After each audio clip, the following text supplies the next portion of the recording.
दोस्तों, आप देख रहे हैं दिन की सबसे तेज और ताज़ा खबरें, जहां हम आपको सीधे ले चलते हैं उन घटनाओं के बीच जो आज दुनिया भर में हलचल मचा रही हैं। देश से लेकर इंटरनेशनल मंच तक हर वो खबर जो आपके लिए जानना जरूरी है। तो बने रहिए हमारे साथ, क्योंकि आज के दिन की बड़ी सुर्खियां आपको चौंका देंगी।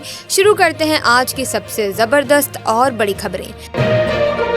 प्रधानमंत्री नरेंद्र मोदी ने असम में 3 से 9 नवंबर तक मनाए जा रहे लैंग्वेज प्राइड वीक के लिए असम के लोगों को बधाई दी है। उन्होंने असम के मुख्यमंत्री हिमंत बिस्वा शर्मा की एक पोस्ट को शेयर करते हुए कहा कि ये सप्ताह असमी भाषा को क्लासिकल लैंग्वेज का दर्जा दिए जाने के बाद असम के लोगों की एंथुसियाज्म और प्राइड का प्रतीक है। साथ ही विदेश मंत्री डॉक्टर एस जयशंकर ने ब्रिस्बेन में भारत के नए महावाणिज्य दूतावास का उद्घाटन किया। उन्होंने सोशल मीडिया पर लिखा कि ये नया दूतावास क्वींसलैंड और भारत के बीच रिश्तों को और मजबूत करेगा। इसके जरिए व्यापार बढ़ाने, एजुकेशनल कनेक्शंस को विस्तार देने और भारतीय मूल के लोगों को बेहतर सर्विसेज उपलब्ध कराने में मदद मिलेगी। साथ ही त्योहारों की वजह से इस बार रेलवे ने दिल्ली एनसीआर से अलग अलग शहरों के लिए स्पेशल इंतजाम किए हैं। 25 स्पेशल ट्रेनें चल रही हैं जो वाराणसी, अयोध्या, लखनऊ, पटना और तिरुवनंतपुरम जैसे शहरों तक जाएंगी। और छठ पूजा को ध्यान में रखते हुए 2 से 8 तारीख तक 145 अतिरिक्त ट्रेनें भी चलाई जाएंगी, ताकि लोगों को सफर में कोई दिक्कत ना हो। साथ ही प्रधानमंत्री नरेंद्र मोदी झारखंड में 2 चुनावी रैलियों में हिस्सा लेने जा रहे हैं।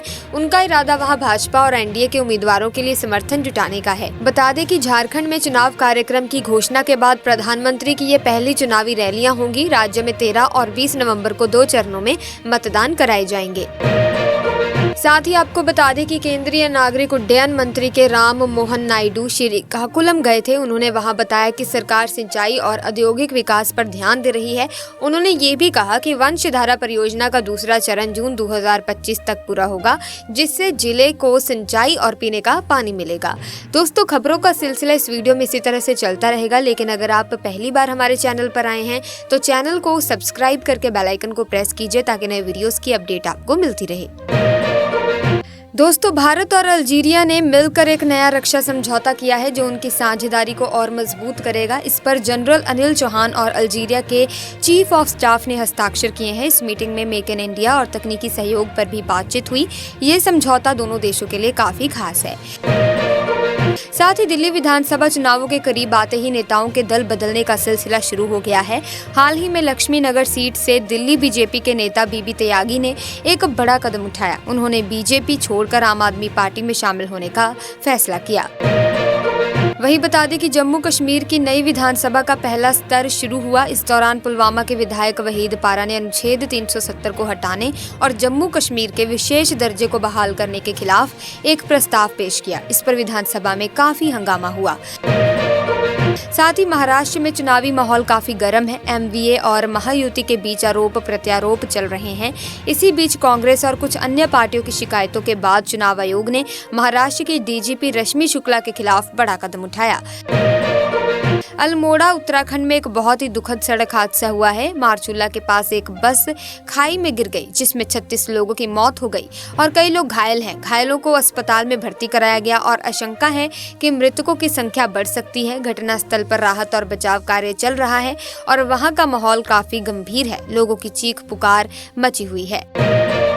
इसी के साथ दिल्ली और एनसीआर में मौसम तो बदल रहा है, लेकिन इसके साथ साथ प्रदूषण भी बढ़ता जा रहा है। हवा इतनी खराब हो गई है कि दिल्ली में कई जगहों पर AQI 400 के पार पहुंच चुका है, जैसे आनंद विहार। अब राजनीतिक पार्टियां भी इस मुद्दे पर एक दूसरे पर आरोप लगा रही हैं। ऐसा लग रहा है कि प्रदूषण के साथ साथ सियासत भी गर्मा गई है। वहीं बता दें कि दिल्ली के सभी बार एसोसिएशनों ने गाजियाबाद कोर्ट में एक निर्दोष वकील पर जिला न्यायाधीश द्वारा किए गए कथित हमले के खिलाफ 4 नवंबर को काम से दूर रहने का फैसला किया है। ये घटना वकीलों के लिए चिंताजनक है और इस पर कड़ी प्रतिक्रिया देखने को मिल रही है।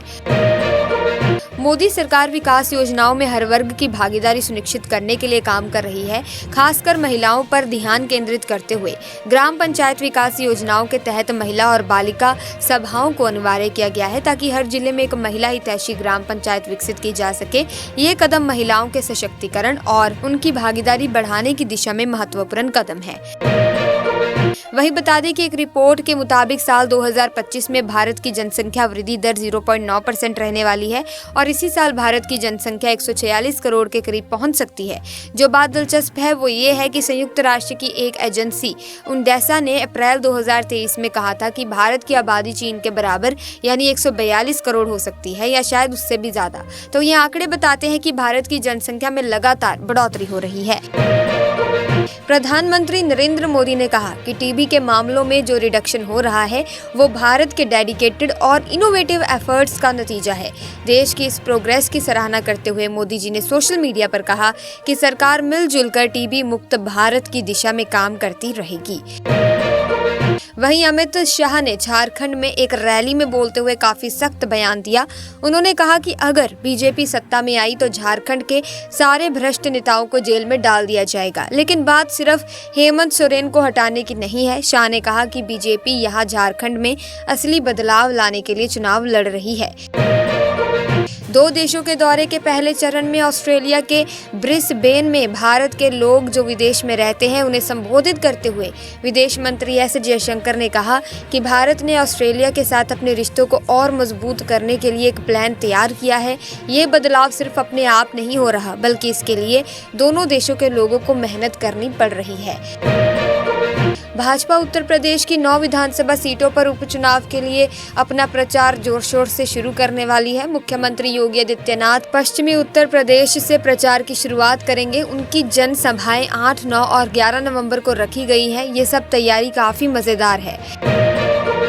ब्रैम्पटन में एक मंदिर पर हमला हुआ और इसके बाद लोग काफी नाराज हैं। पीएम जस्टिन ट्रूडो ने इसे अस्वीकार्य कहा और बताया कि कनाडा में हर किसी को अपनी आस्था का पालन करने की आज़ादी होनी चाहिए। विपक्षी नेता और भारतवंशी चंद्रा आर्य ने भी इस घटना की कड़ी निंदा की है। बता दें कि भारत की टीम इस समय ऑस्ट्रेलिया के दौरे पर है, जहां वे 3 मैचों की इनफॉर्मल टेस्ट सीरीज खेल रहे हैं। अब 7 नवंबर से शुरू होने वाले दूसरे टेस्ट के लिए बीसीसीआई ने एक बड़ा फैसला लिया है। बोर्ड ने केएल राहुल और ध्रुव जुरैल को इस मैच के लिए ऑस्ट्रेलिया भेजने का डिसीजन लिया है। अभी गाजियाबाद और पूरे यूपी में सभी वकील अनिश्चितकालीन हड़ताल पर हैं। ये हड़ताल इसीलिए हो रही है दोस्तों क्योंकि गाजियाबाद कोर्ट में वकीलों पर लाठीचार्ज किया गया था। हाई कोर्ट बार ने भी इस हड़ताल का समर्थन किया है।